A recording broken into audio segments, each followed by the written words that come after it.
Sophia Treviata, welcome to my channel Isanuddin. Nama aku adalah Isan. Hari ini aku akan memberikan tutorial pengisian website untuk beasiswa pemerintah Rusia tahun 2021.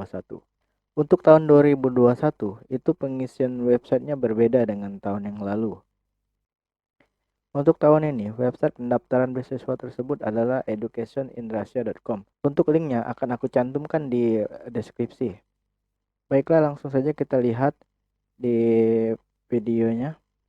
Baiklah, di sini kita langsung saja mengisikan websitenya di educationinrussia.com. Terus tekan enter. Ya, terus di sini ada tampilan website dengan bahasa Rusia. Eh, di sini semuanya bahasa Rusia sampai semuanya di bawah. Nah, untuk itu kita ubah bahasanya menjadi bahasa Inggris di sini. Pilihan bahasanya cuma ada dua, bahasa Inggris dan bahasa Rusia. Nah, terus tampilannya akan berubah menjadi seperti ini. Ya. Nah, ini untuk memilih program dan universitasnya ya.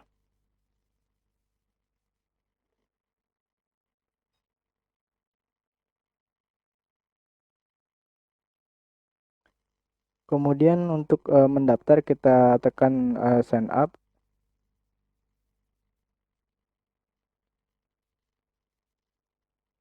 Nah, di sini ada last name atau nama belakang. Kita isikan nama belakang kita itu misalnya San Obiakov, kita isi Obiakov di belakang dan di depan itu San. Kemudian kita memilih nama negara. Itu kita tulis isi Indonesia. Kemudian masukkan nama email kita.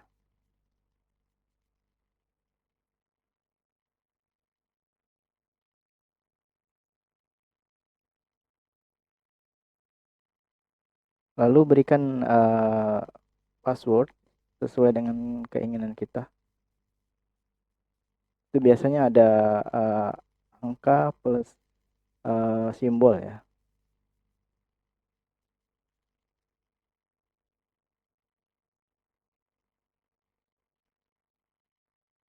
Kemudian di sini ada kode. Nah, kalau misalnya kode tidak muncul, kita refresh saja di bagian refresh itu atau ke listen kode.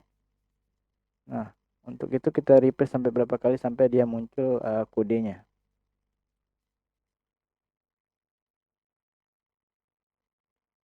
Nah, ini kodenya kita masukkan ke dalam kotak.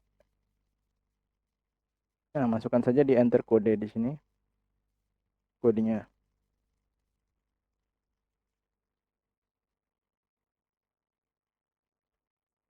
Nah, di sini kita centang semua agree. Untuk itu ada processing data dan use of the cookies. Terus tekan register. Nah, di sini wrong captcha code. Artinya kode tadi itu salah atau passwordnya yang salah. Jadi kita ulangi lagi untuk memasukkan password dan kode captchanya.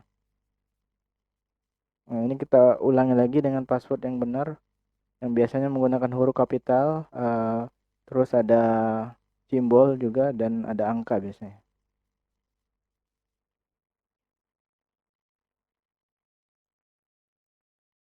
Nah, ini kode captchanya langsung saja masukkan apabila sudah tersedia di situ. Kita ulangi lagi. Dan di situ juga bisa mendengarkan suara ya. Tapi suaranya itu agak susah. Jadi lebih baik simbol. Kemudian tekan registrasi. Nah, kemudian ada activation link seperti ini. Itu artinya sudah berhasil dan masuk ke dikirimkan ke email yang kita masukkan tadi. Kita langsung cek email.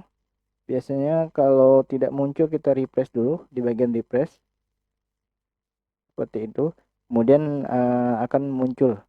Nah, apabila telah muncul tulisan seperti ini, kita lihat dulu artinya apa di sini.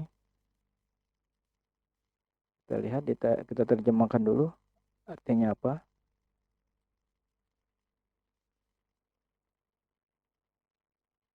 Nah, di sini artinya confirmation of registration, berarti itu konfirmasi dari pendaftaran kita tadi ya.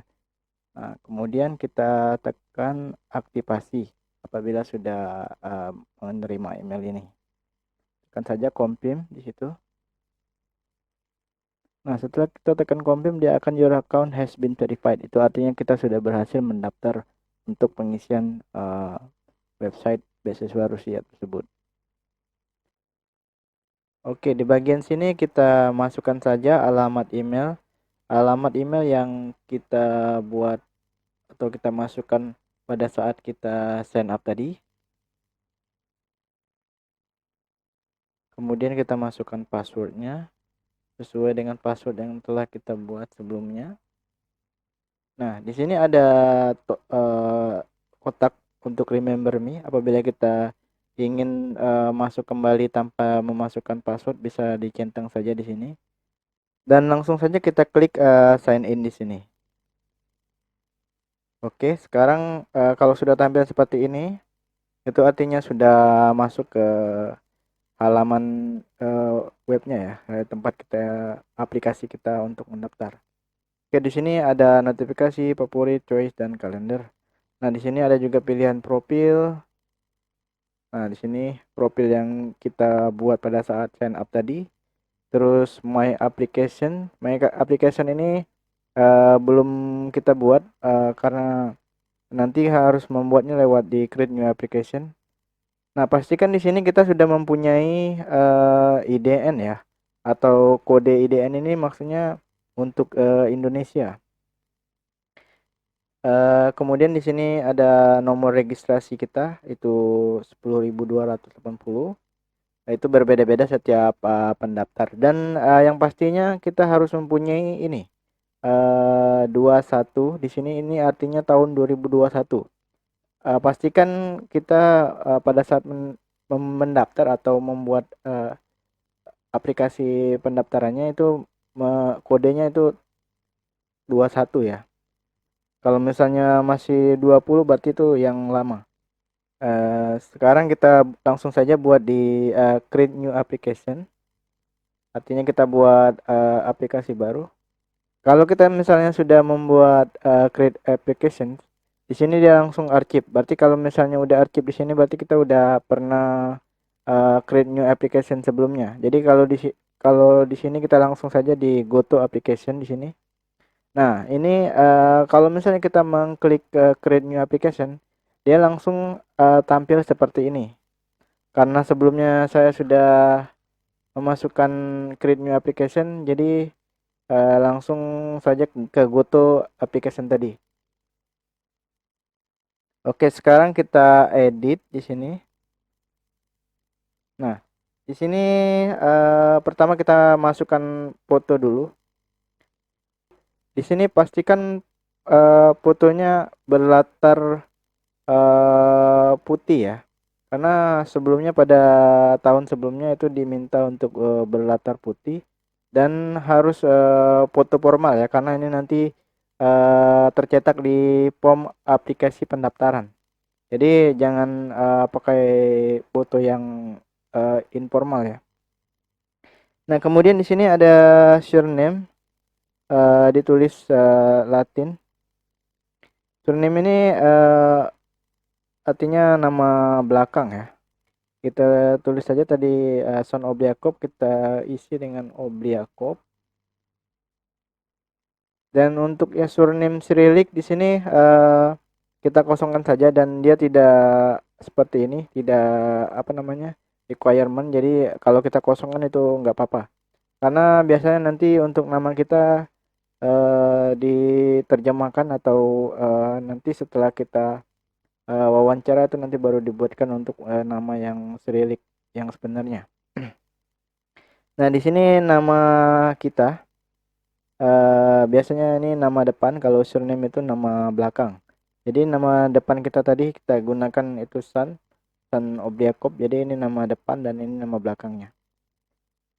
Nah, untuk nama Cyrillicnya juga kosongan saja, sama seperti tadi, tidak ada requirement atau wajib diisi, karena nanti nama Cyrillicnya nanti akan dibuatkan.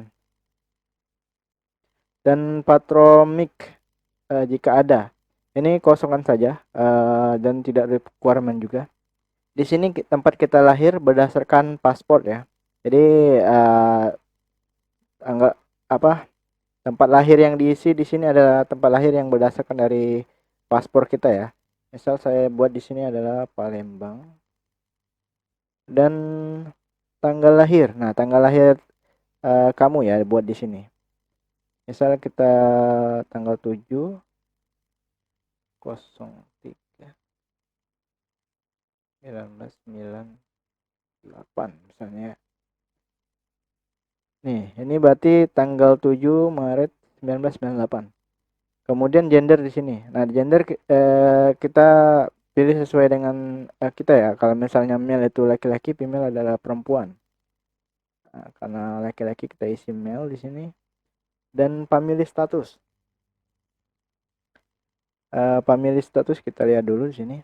Nah, family status di sini ada pilihan single atau married. Jadi kalau misalnya kamu udah married, itu diisi married. Kalau misalnya kamu masih single buat single aja ya.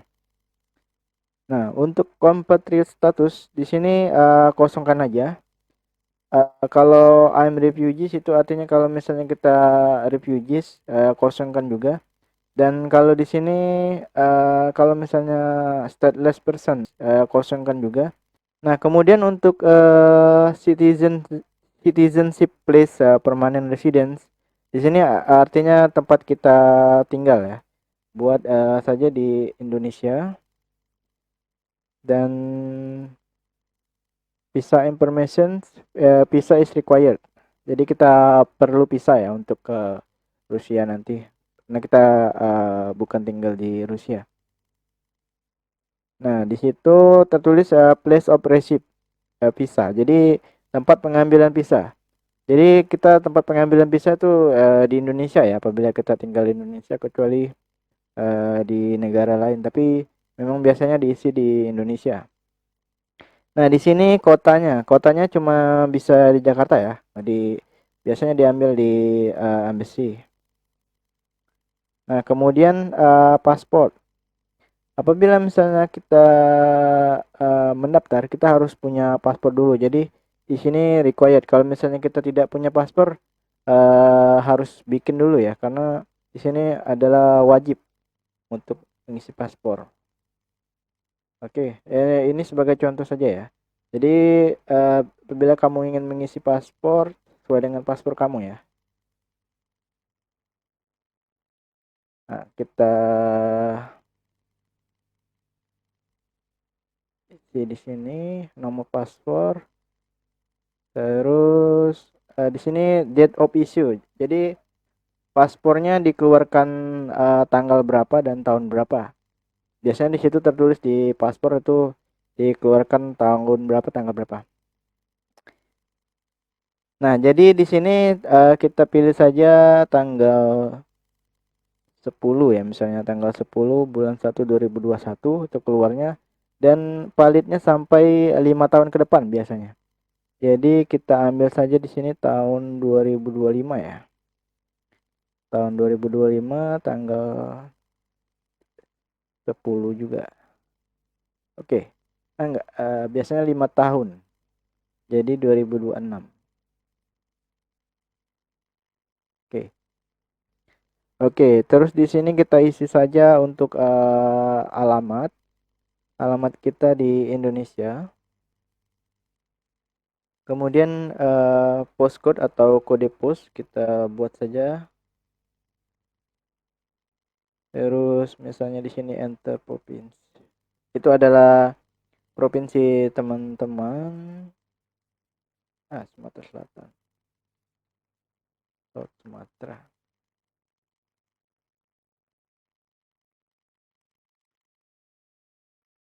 Di Palembang.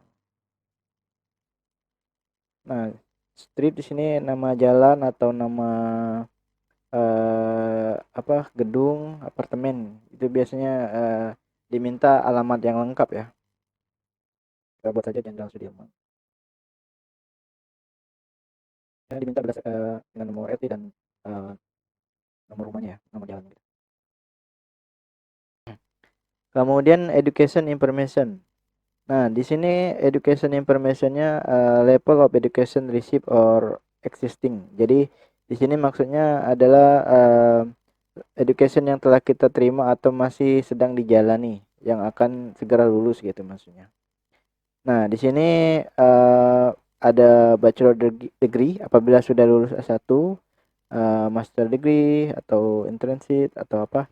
Nah, karena kita coba untuk mendaftar yang SMA, di sini kita pilih secondary general education. Kalau misalnya dari SMK itu bisa pilih secondary vocational education. Nah, kita pilih yang SMA saja ya. Nah, terus kita buat di sini nama eh, dari sekolahnya ya. Misalnya di sini kita buat SMA 1000 Palembang. Terus negaranya Indonesia, kotanya Palembang, Jalan Jenderal Sudirman, nomor. Oke, di sini buat year of ending. Jadi misalnya kamu lulus tahun 2020, buat sini 2020, dan apabila misalnya baru akan lulus tahun ini 2021, buat 2021. Misalnya kita buat 2021 ya.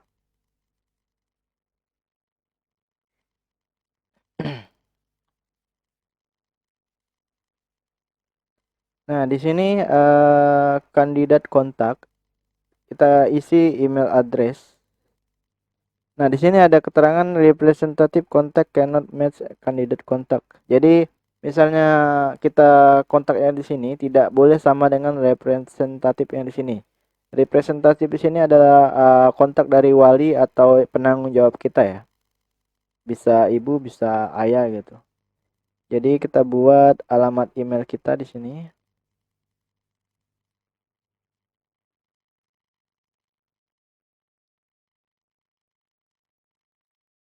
Nah, terus di sini kita isi mobile phone number atau nomor telepon, sama saja tidak boleh sama dengan bagian di representatif. Nah, kita jangan lupa kita buat kode negara, itu biasanya Indonesia plus 62, terus nomor kita. Nah, ini sembarangan aja ya karena untuk contoh. Nah, kemudian kita tulis kontak of representative seperti yang saya bilang tadi. Ini sebagai kontak wakil atau penanggung jawab atau wali gitu. Nah, kita di sini relation degree. Nah, sini banyak pilihan. Di sini ada aun atau bibi atau saudara, ayah gitu atau kakek, dan banyak pilihan, ada istri misalnya atau uh, paman. Nah, kita buat saja di sini ayah. Nah, di sini ada tulisan last name berarti nama belakang dan first name nama depannya ya. Kita buat saja misalnya di sini nama belakangnya sama Obiakov, namanya Bambang misalnya. Nah, untuk patromik di sini dikosongkan saja. Nah, di sini ada mobile phone, itu nomor teleponnya juga, awali dengan kode negara plus 62 812. Ya.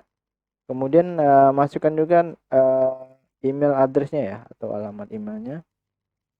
Kita buat saja Bambang.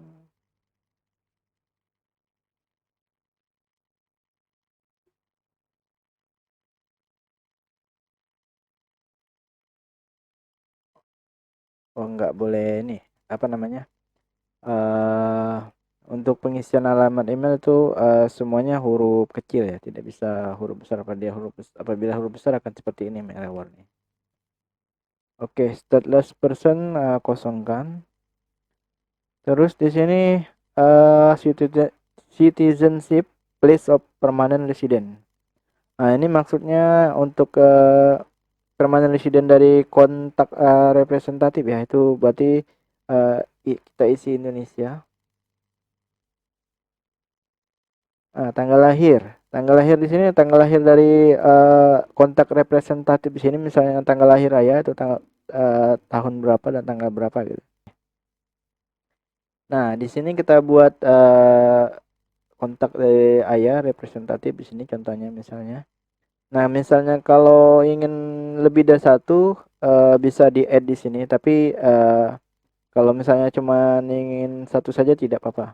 Tapi misalnya ingin masukkan kontak ayah, kontak saudara, kakak atau ibu gitu, atau misalnya tante bisa di-add representatif. Nah, setelah ini semuanya diisi, kita klik saja save di sini. Nah, setelah diklik save itu arti data sudah update, sudah tersimpan semua di sini. Oke, setelah pengisian worksheet filing yang tadi kita cek ulang lagi bagian atas fotonya, semua nama, surname, name, dan tanggal lahir dan lain-lain itu apakah sudah benar. Kalau misalnya sudah benar semua, kita langsung klik saja next di sini. Nah, terus di sini langsung ke bagian statement filing. Jadi di sini di statement filing ini artinya kita mengisi form bagian untuk universitas atau program yang akan kita tuju ya. Nah, kita langsung saja klik edit di sini. Oke, setelah itu kita pilih di sini education formnya.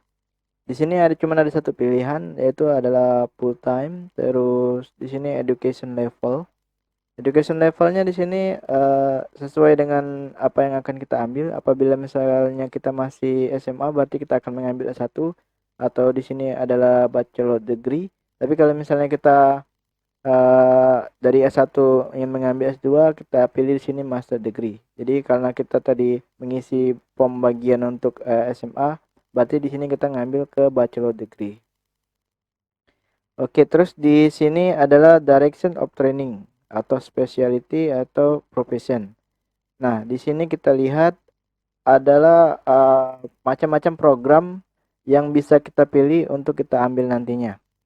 Nah, untuk pemilihan atau pengecekan untuk program ini bisa dengan dua cara. Bisa langsung di bagian untuk pengisian formnya, atau misalnya kita ingin mencari dahulu, kita lihat saja di bagian beranda. Nah, di situ di beranda ada namanya program dan universities. Jadi kalau misalnya kita belum tahu ingin mengambil program apa, kita bisa cari di sini. Misalnya untuk bachelor degree kita bisa ambil agriculture, art, education, pedagogical science, mathematical dan lain-lain. Nah, kita bisa pilih di sini, misalnya kita ambil education di sini. Terus kita lihat di pencarian di sini. Nah, terus di pencarian kemudian ada apa namanya sortirnya. Kita bisa sort di sini. Kita lihat di sini untuk misalnya ada atau tidak program yang akan kita ambil. Jadi kita clear dulu di sini. Nah, misalnya untuk bachelor degree kita mau mengambil di sini statistik, itu cuma ada 5 program. Atau misalnya applied matematik, di sini tidak ada programnya. Misalnya lagi kita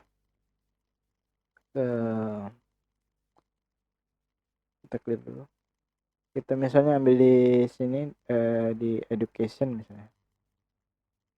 Nah, kita bisa show program di sini. Kita misalnya mengambil di kota Ekaterinburg misalnya. Nah, di situ ada 15 program, kita show, kita klik di sini.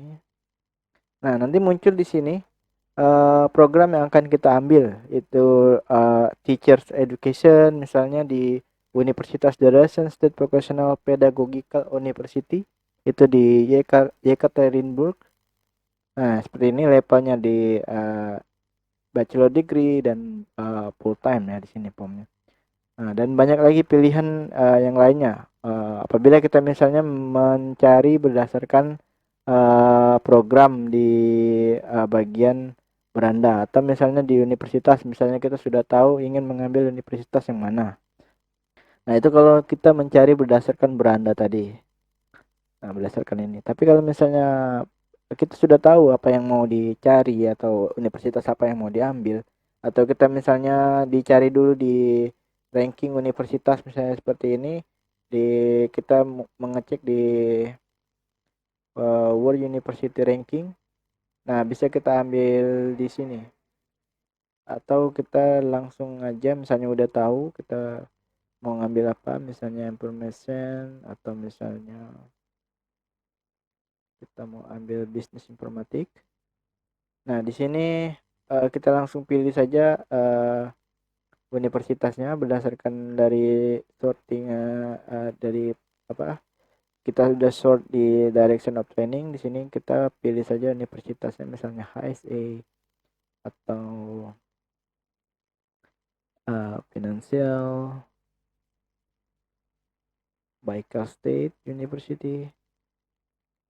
Ini sebagai contoh saja ya. Jadi kalau misalnya teman-teman harus mencarinya dari sesuai dengan keinginan dan pilih yang mana lebih bagus buat kamu gitu. Nah, apabila misalnya kita memilih universitas yang sama, nah akan muncul seperti ini. Dia jadi has already been selected. Jadi this university has already been selected. Jadi kita cari university yang lain ya. Nah, misalnya ini. Ya. Nah, jadi kalau misalnya universitasnya udah diisi sesuai dengan keinginan, dengan sesuai misalnya udah dicari di rankingnya, uh, ini prioritas yang mana udah diprioritasin gitu. Nah, di sini untuk universitasnya saya baca di panduan aplikasinya di sini tertulis bahwa pada bagian University List Anda wajib memilih 6 universitas dan urutkan sesuai skala prioritas. Tahun lalu, peminat beasiswa tak bisa memilih lebih dari 2 universitas di Moskow dan universitas di Saint Petersburg. Namun tahun ini tak ada larangan tersebut menurut PKR.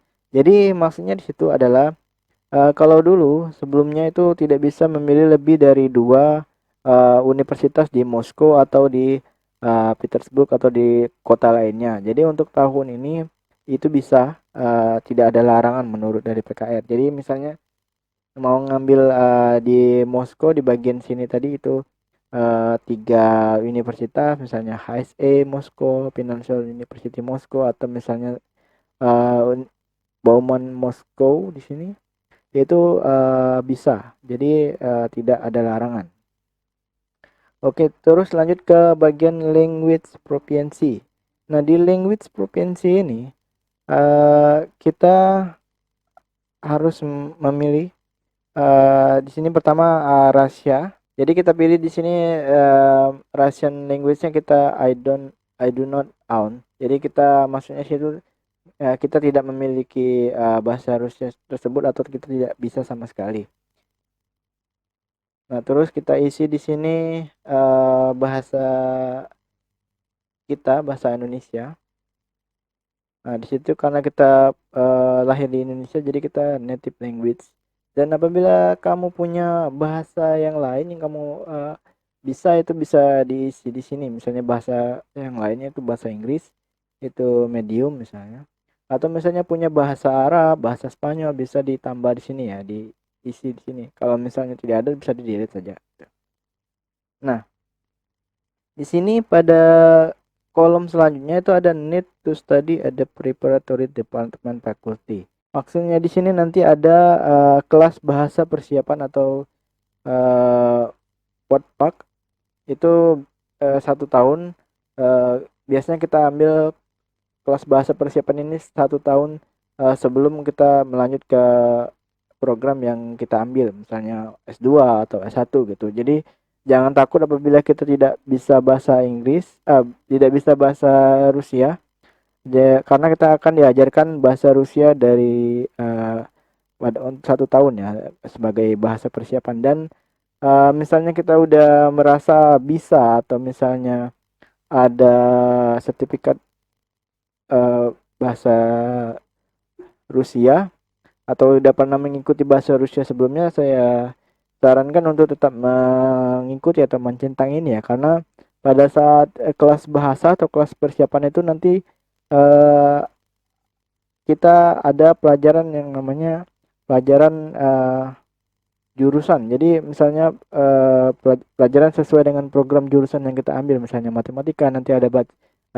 pelajaran matematika sebagai bahasa persiapannya gitu. Jadi disarankan tetap mengikuti ini walaupun udah pernah kursus atau sudah bisa sedikit gitu. Karena ini penting ya sebenarnya. Oke, terus di sini ada olimpiade atau prestasi yang pernah kita dapatkan selama 2 tahun sebelumnya. Nah, jadi di sini kita isi, misalnya kita ada penghargaan dalam pidato di sini, kita buat ada misalnya penghargaan pidato bahasa Inggris misalnya. Kita pernah ikut saja atau misalnya pernah lulus, pernah juara di sini, pernah juara 1, juara 2 atau juara 3, atau misalnya hanya partisipan saja bisa diisikan di sini. Oke, misalnya saya partisipan pada tahun 2020 ya misalnya. Nah, di sini select file, di sini kita maksudnya memasukkan scan dari sertifikatnya ya. Nah, untuk memasukkan sertifikat itu sebelumnya sertifikatnya itu udah dikasih nama ya sebelumnya, contoh sertifikat misalnya atau dokumen-dokumen lainnya itu diisi nama sesuai dengan nama dokumennya ya. Jangan sampai di sini nama dokumennya itu random. Apabila misalnya ada satu, diisikan satu saja nggak apa, atau misalnya ada lagi bisa diklik di sini di add untuk sertifikatnya. Oke, kemudian di sini ada sport achievement pada 2 tahun sebelumnya, misalnya ada sama seperti tadi kita tambahkan saja, misalnya dalam bermain badminton atau bermain sepak bola. Misalnya kita masukkan saja di sini badminton ya. Achievement itu misalnya partisipan lah, kita buat partisipan di kejuaraannya pada tahun 2019 misalnya. Terus kita masukkan lagi sertifikatnya. Nah, sama seperti tadi, sertifikatnya itu harus di rename dulu, harus dibuat nama dulu sesuai dengan nama filenya ya, jangan sembarang atau random diisi gitu. Nah, di sini misalnya ada lagi bisa di add sini, dan di sini data yang lain, misalnya ada portfolio link. Biasanya portfolio link itu kayak website gitu, kita buat data kita. Nah, kalau tidak ada nggak apa-apa dikosongkan. Dan di sini plan after graduation. Misalnya apa? Misalnya rencana setelah lulus kita mau bekerja. Nah, bisa. Jadi sesuai dari rencana teman-teman ya, apa mau mengambil apa rencana setelah kuliah di situ dan lain-lain ya. Oke. Nah, di sini misalnya ada lagi informasi atau achievement yang berbeda, itu bisa diisikan di sini. Di sini penting ya, di sini uh, ada tulisan if I do not pass the competitive selection for state scholarship, I'm ready to consider proposal to obtaining education with payment of tuition fee. Jadi di sini artinya apabila kita tidak lulus untuk seleksi beasiswa ini, kita akan tetap lanjut dengan biaya sendiri. Jadi apabila kita klik di sini, itu artinya kita setuju apabila lanjutkan dengan biaya sendiri. Jadi karena kita ingin mengambil beasiswa, jadi tidak usah dicentang ya bagian sini. Nah, setelah kita isi semua, kita klik save di sini. Kita simpan. Oke, setelah ini ada tulisan data update successfully, berarti itu semuanya sudah uh, disimpan ya, sudah berhasil disimpan gitu. Oke, setelah itu kita cek semua. Apabila sudah benar, kita langsung saja klik next di sini. Nah, di sini bagian dokumen attachment atau lampiran dokumen. Nah, ini salah satu bagian yang penting juga. Kita upload di sini.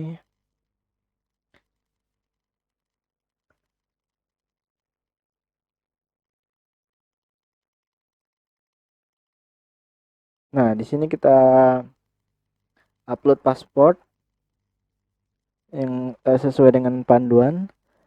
Dan juga di sini bisa JPEG, JPG, PNG atau PDF ya untuk formatnya, dan disarankan di PDF ya untuk dokumen-dokumen yang seperti apa namanya ijazah dan akte kelahiran dan lain-lain. Nah, di sini kita namain juga untuk pasportnya, kita namain di sini pasport pada filenya. Sebelum kita upload, jangan kita buat yang random juga ya, karena itu penting sekali. Nah, terus di sini dokumen for participant in the second stage selection. Maksudnya di sini adalah selection test result dokumen. Nah, ini dokumen yang hasil dari tes ya, itu dikosongkan saja dulu karena ini nanti setelah dari tes atau wawancara nanti hasilnya akan masukkan di sini. Nah, di sini medical certificate. Nah, medical certificate ini apabila kita sudah punya atau sebelum kita mendaftar ini sudah apa namanya harus medical certificate dulu ya, medical check dulu. Nah, kita masukkan dulu. Nah, di situ di panduan itu tertulis di video sebelumnya kan ada yang namanya tes alergi, ada medical standar dan lain-lain ya. Itu bisa dicek di video sebelumnya.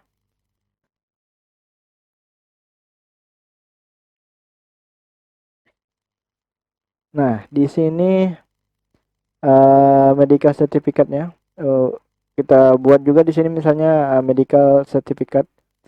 Kan itu banyak ini ya, apa di banyak lampirannya. Jadi bisa di buat dalam satu file atau beberapa file gitu. Tapi bagusnya dibuat untuk misalnya banyak lembaran, itu buat saja satu file, misalnya 10 lembar tuh buat satu file, tapi tidak boleh lebih dari 10 MB ya untuk filenya, agar tidak gagal di-upload gitu. Nah, ini tadi udah otomatis, apabila kita udah mengisi di sini dia akan otomatis muncul di sini untuk paspornya. Nah, kemudian education dokumen atau ijazah ya di sini. Nah, di sini scanned copy of the notar original. Nah, jadi kita masukkan yang originalnya.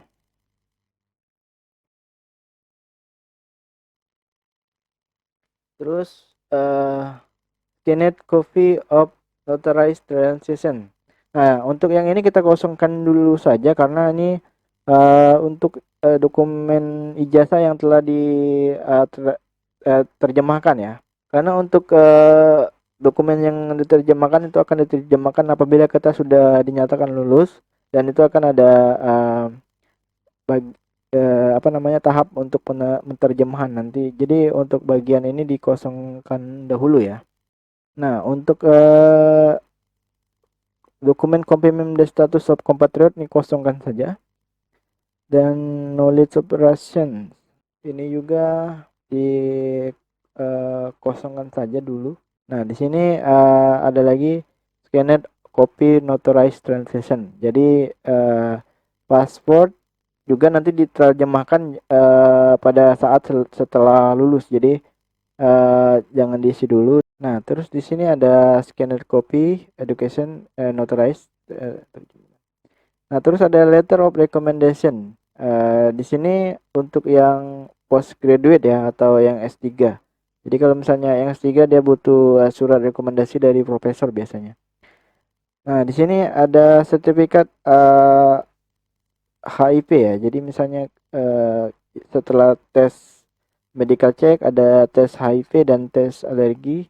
Untuk HIV dimasukkan di bagian sebelah sini.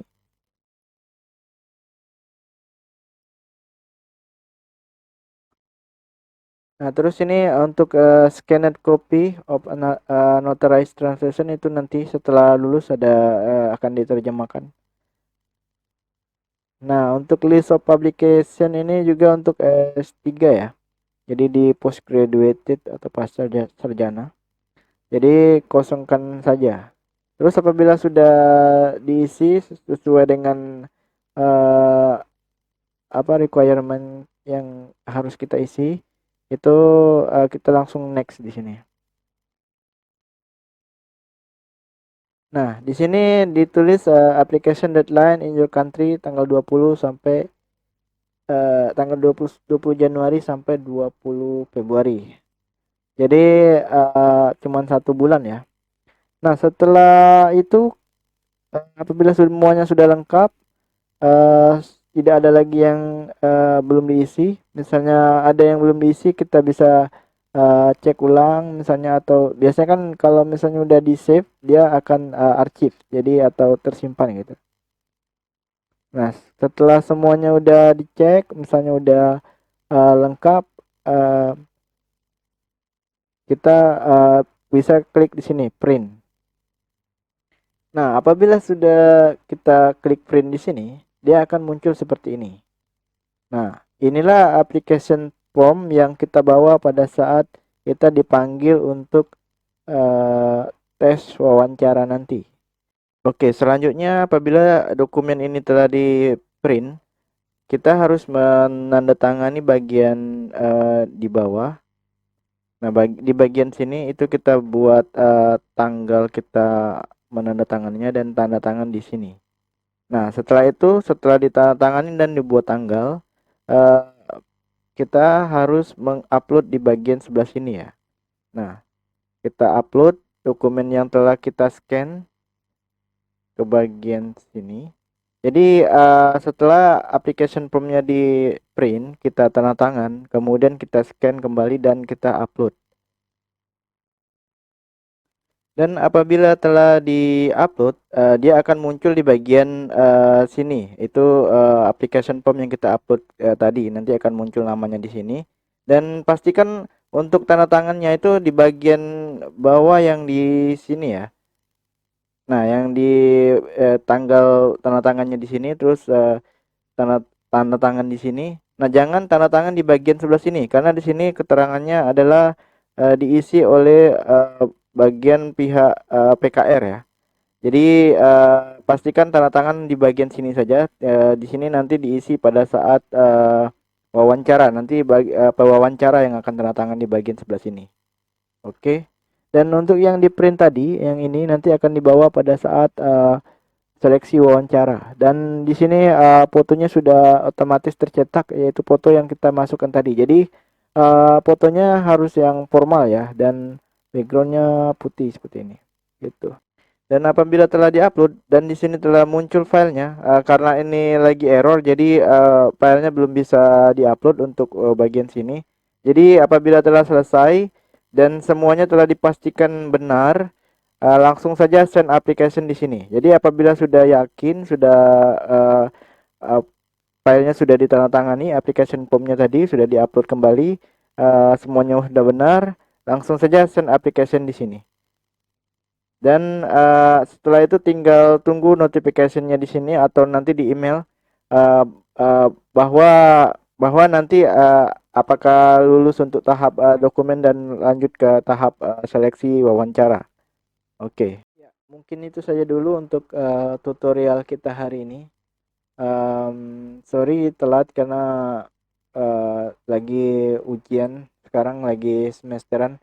Jadi agak lambat untuk membuat tutorialnya dan banyak sekali teman-teman yang meminta untuk membuat tutorialnya dan bertanya-tanya bagaimana ini cara mengisinya, dan apabila masih kurang lengkap dan kurang jelas bisa ditanyakan di kolom komentar atau nanti bisa dilihat di bagian deskripsi ya. Nanti aku buatkan link-link untuk panduan pendaftaran dan lain-lain. Dan bisa juga dilihat di video sebelumnya ya. Di situ juga dijelaskan tentang panduan cara pendaftaran beasiswa pemerintah Rusia tahun 2021.